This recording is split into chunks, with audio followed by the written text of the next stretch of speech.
ఇటుక అమరావతికి వైసీపీ వ్యతిరేకం కాదన్నారు ఎంపీ వైవి సుబ్బారెడ్డి. అమరావతి ప్రస్తుత బిల్లుకు మాత్రమే వ్యతిరేకమని చెప్పుకొచ్చారు. రాజ్యసభలో అమరావతిపై చర్చలో భాగంగా వైసీపీ ఎంపీల గొంతు నొక్కారని ఆరోపించారు. అమరావతి నిర్మాణం పేరుతో దోపిడీ, అవినీతి జరుగుతోందన్నారు. అమరావతి బిల్లుపై చర్చ సందర్భంగా తమ పార్టీకి తక్కువ సమయం కేటాయించారని ఎంపీ వైవి సుబ్బారెడ్డి ఆరోపించారు. ఏ విధంగా మా పార్టీ నాయకులకి కానీ నాకు కానీ సమయం కేటాయించకుండా వైఎస్ఆర్ కాంగ్రెస్ పార్టీ గొంతు నొక్కే కార్యక్రమం ఏ విధంగా చేశారో అనే అంశం ఈరోజు వైస్ ప్రెసిడెంట్ గారికి, రాజ్యసభ చైర్మన్ గారికి విపులంగా ఎక్స్ప్లెయిన్ చేయడం జరిగింది. అదేవిధంగా ఏ విధంగా వివిధ పార్టీల వాళ్ళు, మాకు రాజ్యసభలో 7 మంది ఎంపీలు ఉన్నారు, లోక్సభలో 4 ఎంపీలు ఉన్నారు. ప్రతి బిల్లుపై డిస్కషన్ జరిగేటప్పుడు మాకు కనీసం అంటే 20 నిమిషాలు టైం ఇస్తారు వాళ్ళ రూల్స్ ప్రకారం, స్ట్రెంగ్త్ను బట్టి. నిన్న మాకు కేవలం నేను మాట్లాడుతుంటే మా పార్టీ తరఫున 5 నిమిషాలు మాట్లాడినాకనే నా మైక్ కట్ చేసి టైం అయిపోయిందని చెప్పడం జరిగింది. చాలా దుర్మార్గం ఇది.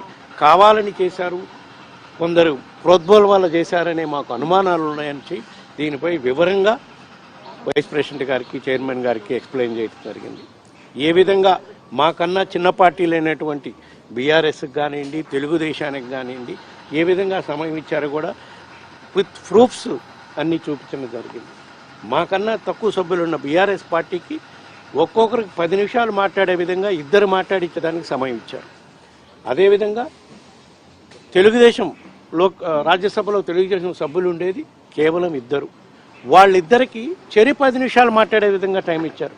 అంటే ప్రజల దృష్టిలో, దేశంలో ఉండే ప్రజలందరి దృష్టిలో వైఎస్ఆర్ కాంగ్రెస్ పార్టీ అమరావతికి వ్యతిరేకం అని దుష్ప్రచారం చేసే కార్యక్రమం చేయడానికి దీన్ని వేదికగా వాడుకున్నారని చెప్పి మేము ఈరోజు చైర్మన్ గారి దృష్టికి తీసుకోవడం జరిగింది. మేము ప్రధానంగా ఏమడుగుతున్నాం, అమరావతి క్యాపిటల్ నిర్మాణానికి మేము వ్యతిరేకం కాదు, మేము ఈ బిల్లుకు వ్యతిరేకము, ఈ ఫార్మేట్లో పెడుతున్న బిల్లుకు వ్యతిరేకమని లోక్సభలో చెప్పాం, రాజ్యసభలో కూడా చెప్తున్నాం.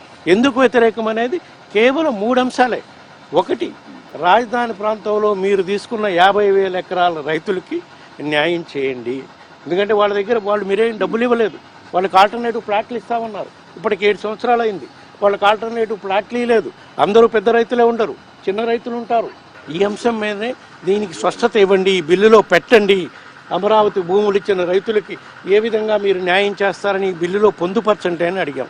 అదేవిధంగా ఇంకో అంశం, ఏ విధంగా ఈ రాజధాని ప్రాంతంలో మీరు నిర్మాణాలు నిర్మించబోతున్నారు, లోతట్టు ప్రాంతాలైన ఏరియాలో ఫ్లడ్ ఏరియాలుగా వస్తుంది, దానికి ఏ విధంగా ఎన్విరాన్మెంటల్ ఇంపాక్ట్ స్టడీ చేశారా లేదా, వాటిపై కూడా క్లారిటీ తీసుకొని దాన్ని కూడా ఈ బిల్లులో పొందుపరచండి అని చెప్తున్నాం. అదేవిధంగా ఏ విధంగా అమరావతి బిల్లు నిర్మాణం పేరుతో మీరు కరప్షన్ చేస్తున్నారు, దోపిడీ కార్యక్రమం జరుగుతుంది, ఏ విధంగా రాజధాని నిర్మాణానికి ఒక చదరపు అడుక్కి మన దేశంలో ఎక్కడ ఏ పెద్ద నగరాల్లో అయినా సరే 4,000 రూపాయలు అవుతుంది, 5,000 రూపాయలు అవుతుంది. అది మీరు అమరావతిలో స్క్వేర్ ఫీట్ ఇప్పటి వరకు మీరు 47,000 కోట్ల టెండర్లు ఫైనలైజ్ చేశారు ఈ గత 2 ఏళ్లలో. స్క్వేర్ ఫీట్కి మీరు 12,000 నుంచి 14,000 రూపాయలు చదరపడికి నిర్మాణ ఖర్చుగా చూపించి టెండర్లు ఫైనలైజ్ చేశారంటే దీంట్లో ఎంత అవినీతి జరుగుతుంది, ఎవరు జేబుల్లోకి డబ్బు పోతుంది అనేది తేల్చాలి, దానికి స్పష్టత ఇవ్వండి, దాన్ని కూడా ఇందులో పొందుపరచండి అని చెప్పి మేము అడిగాం. తప్పకుండా ఏదైతే నాకు టైం కట్ చేశారో ఆ టైంలో నేను ఎంతవరకు స్పీచ్ మాట్లాడానో, బ్యాలెన్స్ స్పీచ్ మాట్లాడకుండా ఎక్కడ కట్ చేశారో అదంతా కూడా రికార్డులోకి ఎక్కే విధంగా చర్యలు తీసుకోవాలని చెప్పాను. టేబుల్ ఐటమ్గా రికార్డ్ అయ్యే విధంగా చర్యలు తీసుకోవాలని చెప్పాం. దానికి ఆయన సానుకూలంగా స్పందించి మీరు ఎక్కడి వరకు నేను మాట్లాడిన స్పీచ్ అంతా కూడా ఆయనకి హ్యాండ్ ఓవర్ జరిగింది, మాట్లాడకుండా ఆగిపోయింది కూడా ఆయనకి హ్యాండ్ ఓవర్ చేయడం జరిగింది. దాన్ని అంతా టేబుల్లో రికార్డ్ చేయించి అది రికార్డ్ అయ్యేటట్టుగా చర్యలు తీసుకుంటామని చెప్పారు. ఇంకో ప్రధాన అంశం, చట్టపరంగా రాజ్యసభ సెక్రటరియట్ రూల్స్ ఎట్లా ఉన్నాయో నాకు తెలియదు, కానీ నాకు తెలిసినంత వరకు గ్యాలరీలో కూర్చున్న సభ్యుల గురించి ఫోటోలు టెలికాస్ట్ చేసే పద్ధతి ఇదివరకు ఎక్కడా లేదు. గ్యాలరీలో ఎవరున్నా కూడా నార్మల్గా టెలికాస్ట్ చేయరు, కానీ అన్యూహంగా నిన్న టెలికాస్ట్ చేశారు. గ్యాలరీలో కూర్చున్న తెలుగుదేశం పార్టీ నాయకులు కానీ మంత్రుల గురించి ఎంపీల గురించి టెలికాస్ట్ చేయటమే కాకుండా సాక్షాత్తు ఈరోజు ఒక తెలుగు పేపర్లో బ్యానర్ ఐటమ్గా ఫోటో కూడా పబ్లిష్ చేశారు.